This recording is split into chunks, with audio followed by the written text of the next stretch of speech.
varētu šķist, ka bioloģisko kartupeļu audzēšana ir ļoti vienkārša. Lūk, kā tikko norekt kartupelīši glīti ripo pa konvejeru. Jautājums tev, vai tu zini, kas ir jāizdara pirms tam, lai rudenī būtu ko novākt? Viss sākas ar zemes uzaršanu. Tas īpaši svarīgi ir uz laukiem, kur ir daudz nezāles. Uz lauku sadīgusī zāle tiek tā kā apmesta apkārt.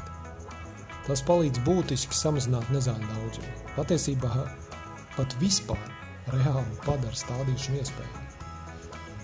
Ir patīkami satikt uz lauku šādus īstenos lauku iedzīvotājus. Stārķis, jā, tas ir auglības simbols.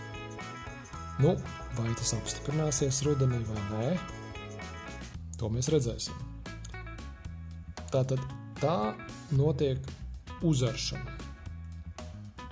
Pēc uzaršanas seko zemes diskošana, kad rupjāki nezāļu gabali vēl tiek sadalīti smalkākos un lauks tiek arī izlīdzināts, lai nav bedres un kukužņi. Lūk, tā izskatās šī diskošana daudz, tādi kā šķīvīši, kā naži. Viņi sagriež zemi un padara to irdeni. Var teikt pat pufīgu. Jā, bet ar to arī vēl nepietiek. Nākamais zemes apstrādes posms ir kultivēšana.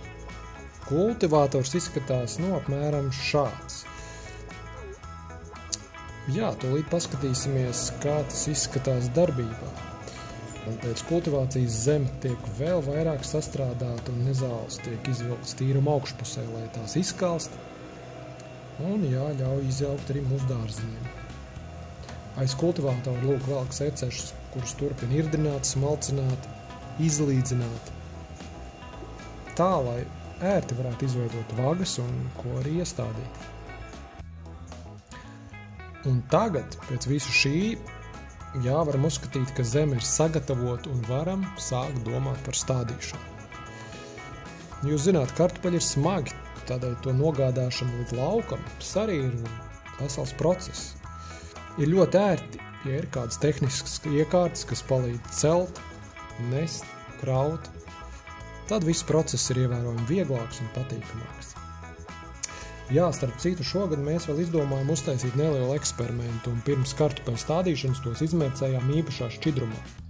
Bioloģiskā šķidrumā, kas sastāvē no pelniem, bēru sveķiem, dzinterskābes un vēl citām sastāvdaļām. Tāds bija ieteikums no vairākiem YouTube blogeriem, kuri apgalvo, ka šādi apliet kartupeļus pirms stādīšanas noteikti nebūšot Kolorādo vabols.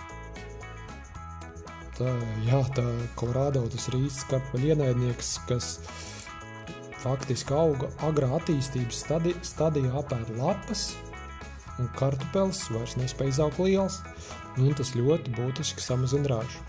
Tādēļ ir vērts pārbaudīt, varbūt pēkšņi šāda mērcēšana tiešām arī strādā.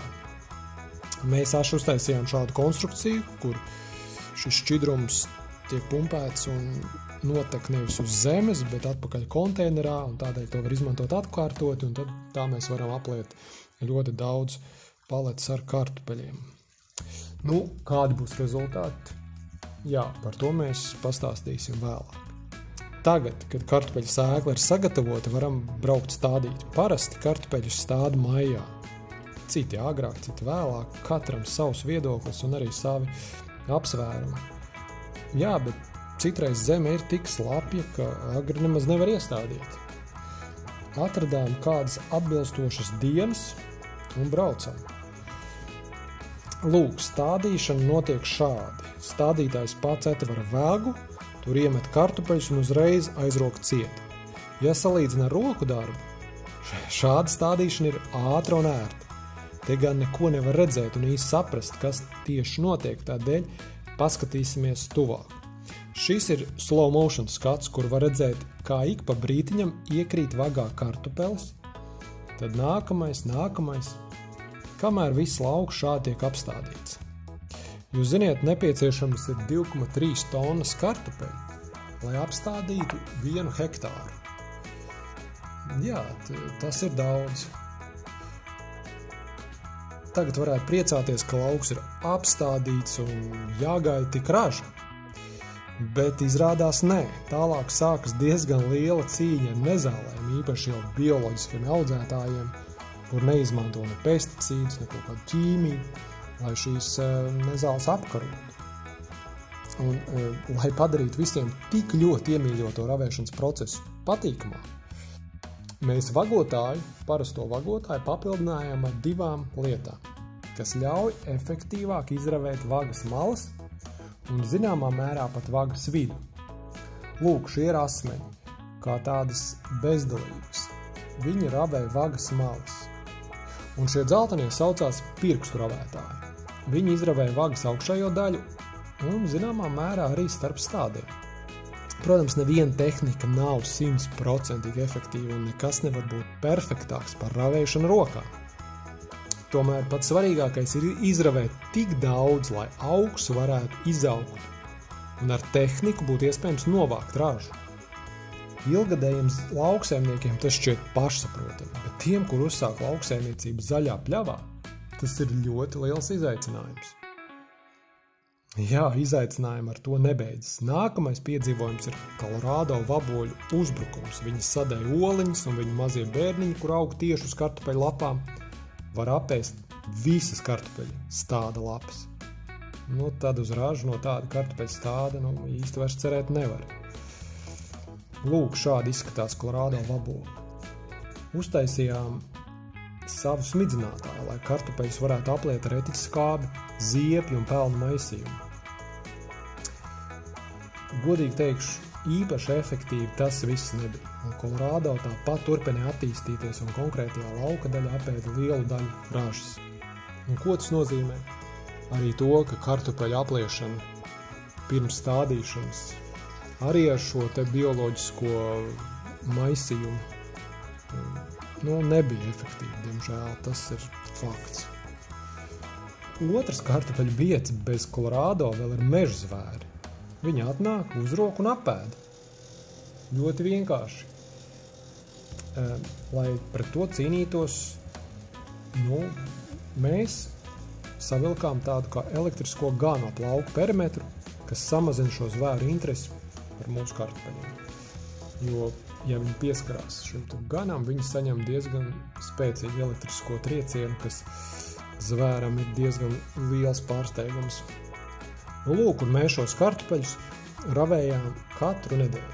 Līdz tie sasniedz tādu augstumu, kad braucot pāri traktoru jau varēja kaut ko nolaust un tos lauksus sabojāt, un tad tas vairs nebija loģiski to turpināt darīt. Kā jau jebkura tehniska apstrāde, arī mūsu ravētājs izrāva pa kādam iedīgušam kartupelim, ja tas nebija iedīgs vagas vidū. Bet kopumā tas bija izņēmums, un kopumā mēs esam ļoti apmierināti ar šo te ravēšanas iekārtu.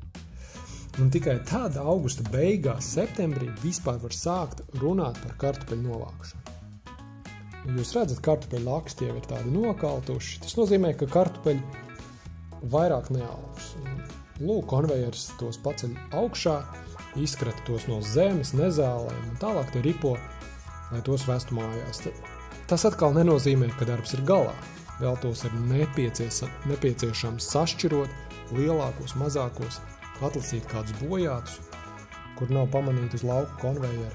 Arī zeme nokrīt vēl no viņiem. Lūk, tā izskatās kartupeļu audzēšana. Process ir pietiekoši sarežģīts un pietiekoši garš. Un ja gadījumā tu vēlies pagaršot mūsu bioloģiski audzētos kartupeļus, kur tik ieguldīts daudz darba, pūles, tad to var izdarīt šeit. bioveikals.com